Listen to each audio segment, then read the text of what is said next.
Welcome to Reaction. I'm Maggie Pagano, Executive Editor, and with me today, my sparring partner is Tim Montgomerie, who recently joined Reaction and, as everyone will know, a distinguished political commentator. Now, Tim, we've both been upset by some of the news about the new channel, GBNews. There's been some quite nasty reporting about the viewing numbers and the fact that they don't seem to be doing terribly well. Now, obviously, one of Fleet Street's maxims is dog doesn't eat dog. And both of us have great friends and colleagues who work at the channel, and we welcome any new channel. But it does seem that the latest furore over Guto Harri and his decision to take the knee on the TV has caused a bit of an explosion, and indeed led to supposedly some programs not having any viewers at all. Now, all TV channels go through that, and it's probably just teething problems. But what's been your reaction to what's been happening this week? Well, you know, disappointment. And Maggie, exactly as you have said, I want GBNews to succeed. I think anyone in journalism wanting a new venture to fail shouldn't really be in journalism. You know, we live in an industry which faces all sorts of economic pressures at the moment. You know, we're all struggling in different ways to find a model for financing good quality journalism. And a lot of people have invested either their treasure or their careers in making this thing work. And so the advice that I thought we might, you know, I've got 5 ideas that I thought I might offer to people at GBNews to maybe bolster their operation, but it really is offered in friendship and also in humility. I'm 51 this month. I hesitate to admit that, but you know, I've been around the block once or twice now, and some things I've done have worked really well, I think, like Conservative Home. Others, you know, I helped start UnHerd, and my time there wasn't a great success. It wasn't really until Freddie Sayers and Sally Chatterton took over that it really started to soar. So I'm certainly not pretending that the advice I thought which we'd share with our viewers, Reaction viewers today, is necessarily perfect, but it's offered in the spirit of wanting this to succeed. And the first thing was sort of perhaps the thing that's triggered the news, Maggie, is this, for those that don't know, Guto Harri, one of the presenters, took the knee on his program on GBNews earlier this week. It's been a viral clip that lots of people will have seen on social media. Last time we did one of these videos, Maggie, we talked about taking the knee, and we won't revisit all of that.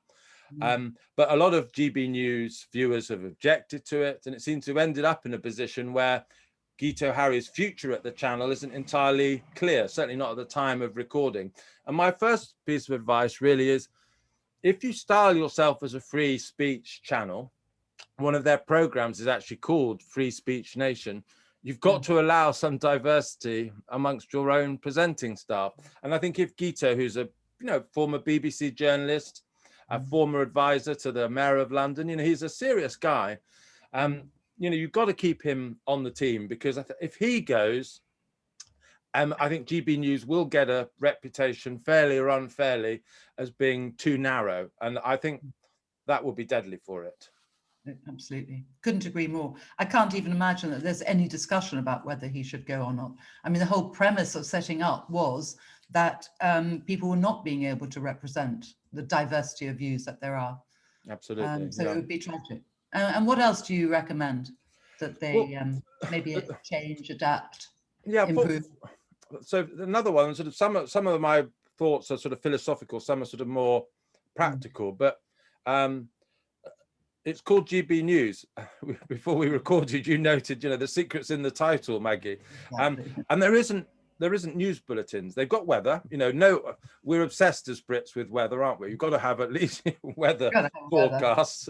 But I just wonder, it's clearly a channel under some pressure, and actually you do need punctuation on a TV station. I think what GBNews has taught all of us, I think, is that perhaps we take some of the production standards in British media and television for granted. We have some of the best television in the world. It's produced to really high standards. I think GBNews is improving all the time, but it does show, the little glitches that you get going to advertising breaks and things. It's hard work, but just giving presenters a little bit more time to think, giving viewers a basic rundown of what's happening in the world. You don't need to do it fancy. You don't need to have necessarily much film footage, which can be expensive for a new channel, but just begin with some news bulletins, some headline observations at the top of the hour, and just little things that will give sort of a little bit of flow and balance to the run of the channel.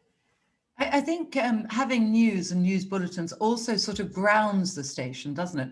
Because often you'll hear a clip or see it on social media or radio, you know, I don't know, riots in South Africa. So you then go to the TV station to see what is actually going on. You want the background factual story. And my belief was that GB News was going to try and go behind the news and present more factual background information. So on Boris's speech yesterday on levelling up, what I would like to have seen is somebody going around, I don't know, to Blackpool, some of these really devastated towns in Britain, and ask people what they want, what do they think it means by this concept. Yeah. So yeah, I think there's still a huge opportunity for them. Yeah. Item 3. Item 3, go. Item 3 is, I think the slots are too long for some presenters. And this isn't a judgment on the presenters themselves, but take Fox News, which some people liken GB News to, somewhat unfairly, sometimes fairly, but their opinion slots in the evening are an hour long.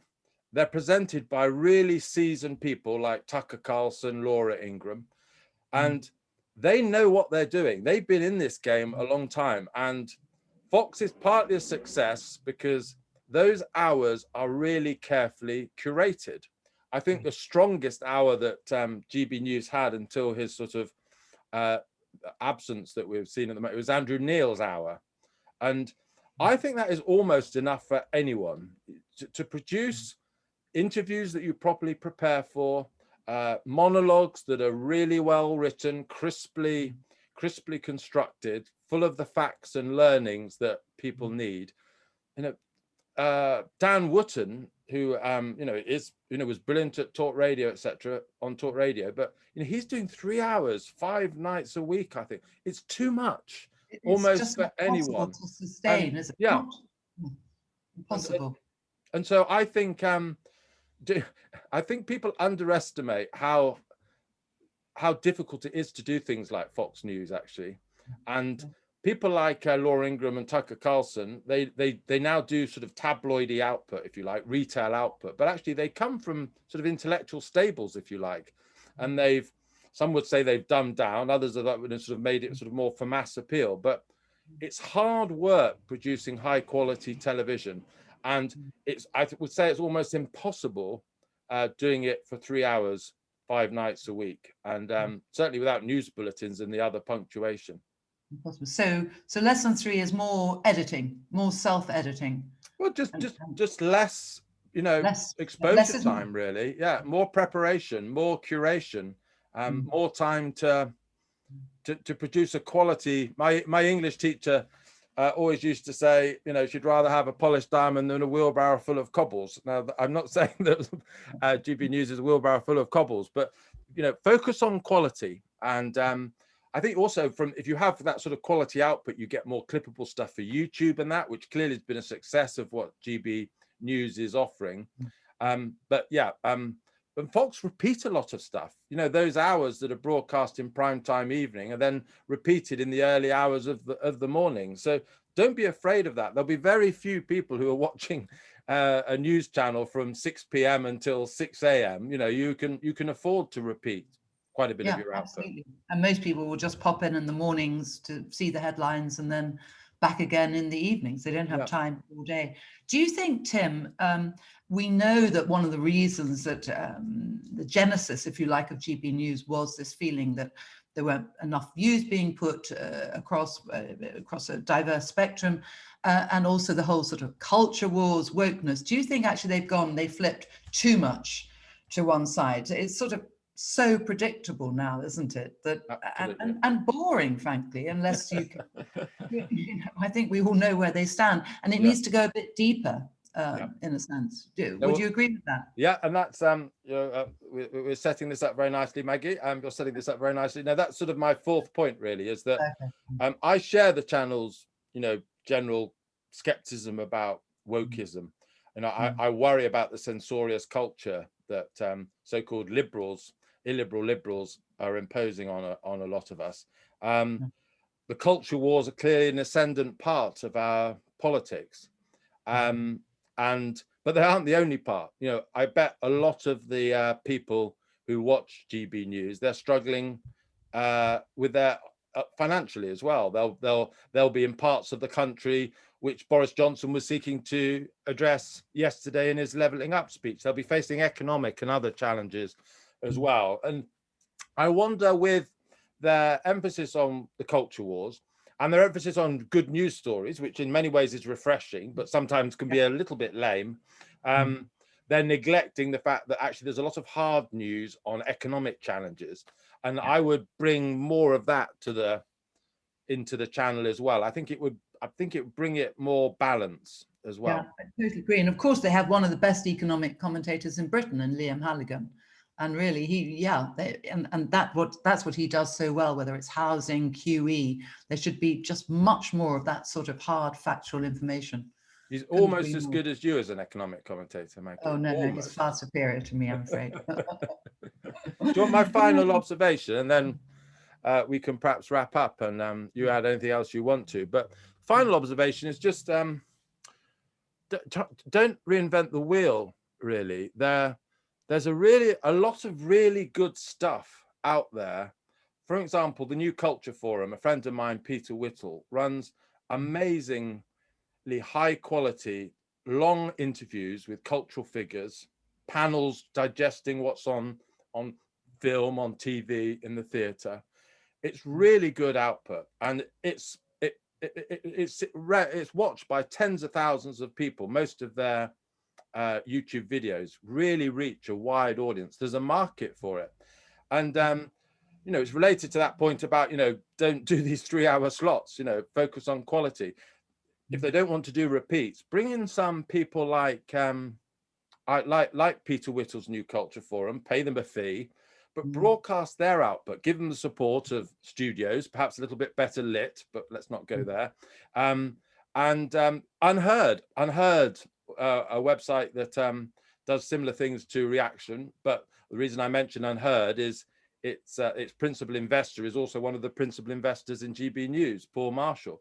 Give UnHerd an hour to talk about their output. So I just wonder whether GB News could leverage a lot more of the stuff that's already out there, and just have something that, just to mix it up a bit, is a little bit more intellectually challenging than perhaps some of the more popular stuff that they're putting out at the moment. Yeah. No, couldn't agree with you more, Tim. So that's 5 points, and we really, and Tim, you said it, we both said it, we offer it in friendship. They're probably thinking about a lot of these things themselves. You can imagine when you're starting from the grassroots, it's pretty difficult to build a channel in a few weeks. Yeah. So we wish them well. But you mentioned something earlier, Tim, which I haven't really seen anywhere. And that is, we've had a horrible example of the culture wars this week with the Marcus Rashford mural, which was defaced, and all the horrible social media and much exaggerated social media trolling of the three footballers. But you mentioned that Manchester Police last night put out a statement saying that most of the defacing of that mural was actually done by Man City fans. Now, that's the sort of thing, in a way, if you want to rip apart the wokeness and show what's really going on, you'd have your TV cameras up there filming that, wouldn't you? That's what we want to see, the facts behind rather than this binary debate the whole time. Well, I should declare my interest at this point, shouldn't I, Maggie? I know you should. That's Old Trafford behind us. So I'm a Manchester United fan. So I think the specifics of the police report was that they couldn't see any racist intent in the graffiti. And I think the understanding was that it was done by some sort of Man City fan. And this isn't the first time the mural has been defaced, allegedly, well, at least by someone purporting to be a Man City fan. Who knows? It could be a Man United fan trying to get a Man City fan into trouble. We don't know about that. But yes, it doesn't seem like it was actually racist in nature, even though for the whole of this week, that's what we've been debating in large measure. Neither of us, of course, Maggie, are saying racism against these footballers hasn't been real this week. Oh, no, not but at all. if one thing matters in journalism, well, it is accuracy. We should know. We should know the truth about what is happening, and then we can make our own judgments about the level of racism and the nature of prejudice that exists in our society. And one of the reasons I think the mural thing particularly upset me when I thought it was racist was so much of the social media stuff has actually come from abroad. Now, of course, Brits have been racist as well. We know that. But when you have a mural in the middle of Manchester defaced, well, there's no excuse, is there? That's been done by a local person. But it seems like it might have been a bit more complicated than we were first led to believe. On that note, and on your painting, Tim, what's happened with Man United? Because if you remember a few weeks ago, the big fight was that they want the Glaziers out. That's all seemed to have died down. Tell me the latest. It has all died down, and they've sold out. All their season tickets have been sold. So the idea of a big economic boycott of Manchester United hasn't happened. And of course, on Sunday night, we had the horror of the England going out to on the penalty shootout to the country where your surname will have originally originated from, Maggie.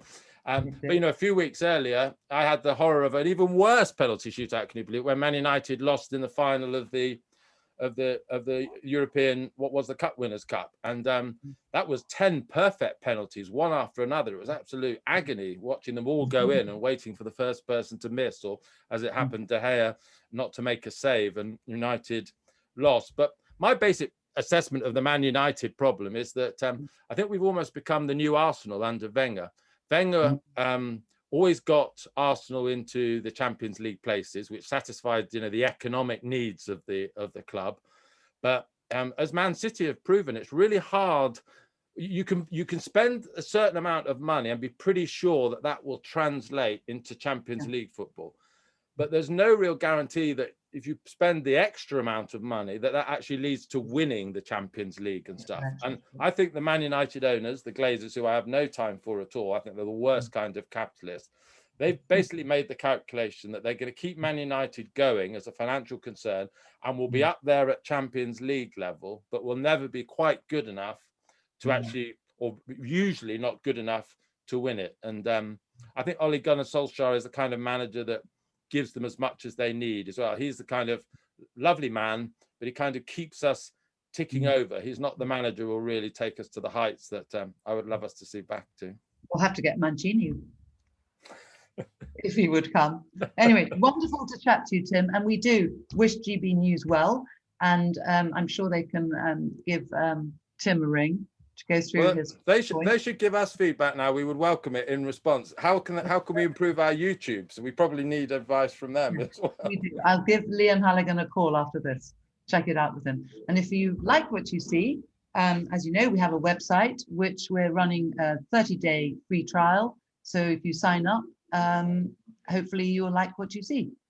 Thank you very much.